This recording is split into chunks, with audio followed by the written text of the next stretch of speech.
A gestação gera mudanças hormonais e hemodinâmicas que raramente requerem uma intervenção do otorrinolaringologista ou do cirurgião de cabeça e pescoço. Hoje a gente vai apresentar esse artigo que fala sobre as alterações na otorrinolaringologia e na cirurgia de cabeça e pescoço que geram manifestações nas gestantes, assim como algumas medicações seguras e cuidados operatórios eventualmente necessários. O artigo foi publicado em agosto de 2023 no JAMA por um grupo americano que fala sobre essas alterações na paciente grávida. Para facilitar, foi dividido em alguns tópicos, em ouvido, nariz, base de crânio, cavidade oral, laringe, câncer de cabeça e pescoço, plástica facial e cuidados perioperatórios. A gente vai dividir em dois blocos, em dois vídeos, para ficar, como o conteúdo é muito denso, para ficar mais fácil de reter essas informações. Sobre o ouvido, vamos começar sobre a otosclerose, que é uma doença de remodelação da cápsula óptica. Ela comete principalmente adultos e mulheres. Alguns estudos sugerem que o aumento do estrógeno avançam esse problema.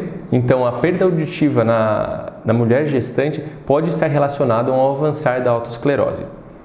Outra causa de flutuação auditiva na gestante são as alterações semelhantes à síndrome de Meniere, na qual ocorre alteração do fluido, dos eletrólitos e da hemodinâmica do ouvido, causando uma queda nas baixas frequências, sendo até 25 decibéis.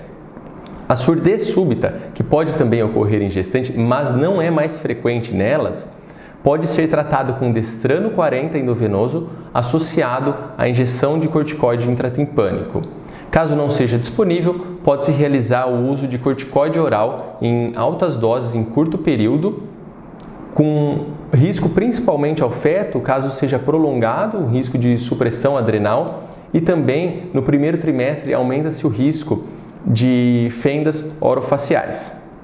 A disfunção tubária pode ocorrer também e normalmente ela se resolve após o parto, e durante a gestação recomenda-se o tratamento conservador e com bastante orientação para a gestante.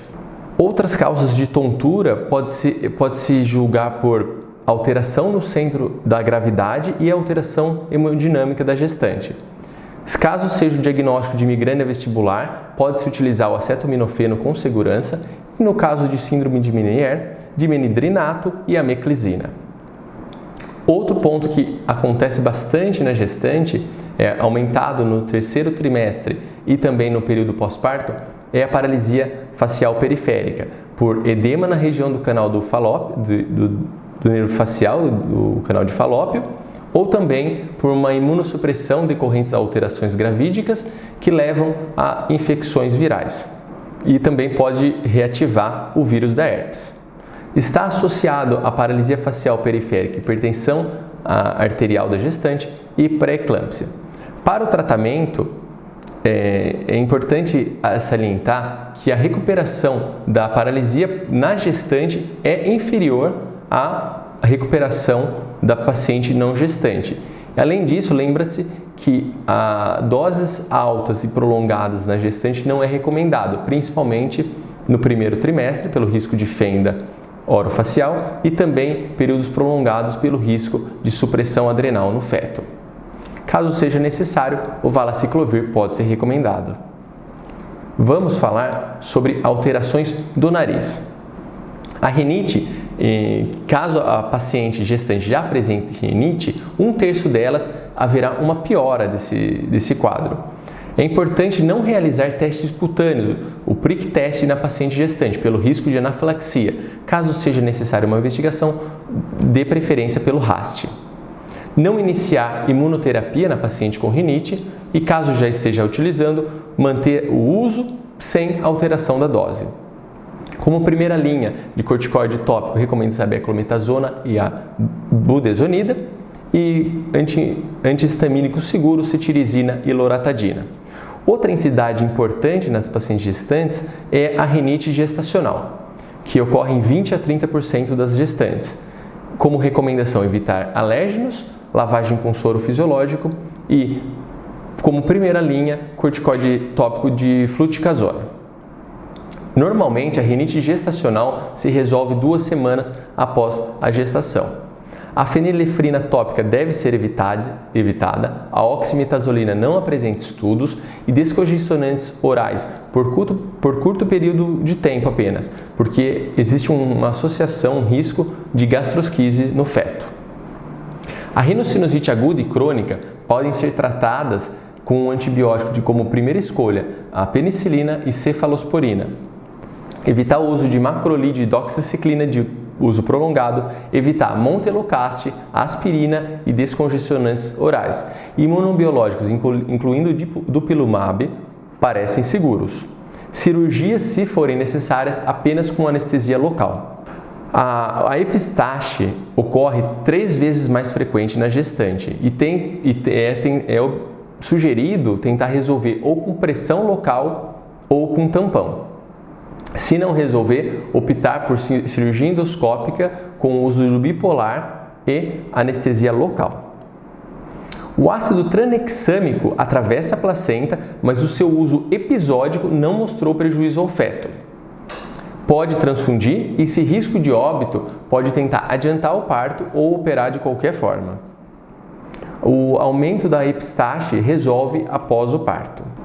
Outra alteração frequente é o granuloma gravídico, que é uma proliferação fibrovascular benigna, espontânea ou traumática, que pode ocorrer na cavidade nasal, cavidade oral, conduto auditivo e glote. Se for muito sintomático, intervir. Se não, aguardar o parto e, se não sumir, ser removido.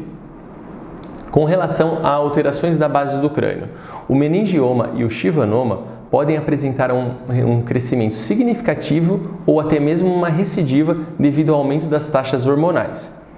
E existe maior chance do paciente evoluir com sintomas, seja pelo aumento do volume intravascular ou pela retenção de água dessas pacientes, causando eventualmente perda visual e perda auditiva, e nesses casos necessitando de cirurgia.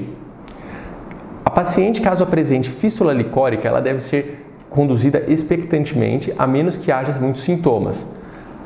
A acetazolamida é teratogênica em animais, mas mesmo assim é utilizada em hipertensão intracraniana benigna, então deve ser ponderado o seu uso.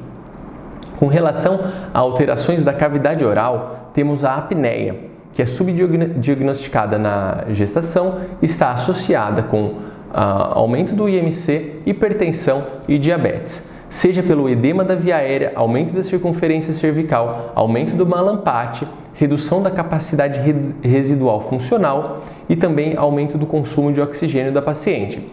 Se não tratada, também está associada a pré-eclâmpsia, diabetes gestacional, cesárea, pré-termo, complicações cardíacas e risco ao feto.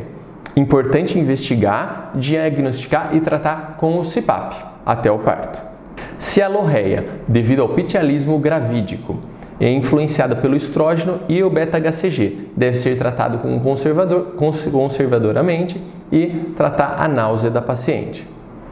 Para não ficar muito denso, a gente vai dividir o artigo de hoje em 2 vídeos, assim eu acredito que vai ter maior aproveitamento do conteúdo. Até a próxima semana!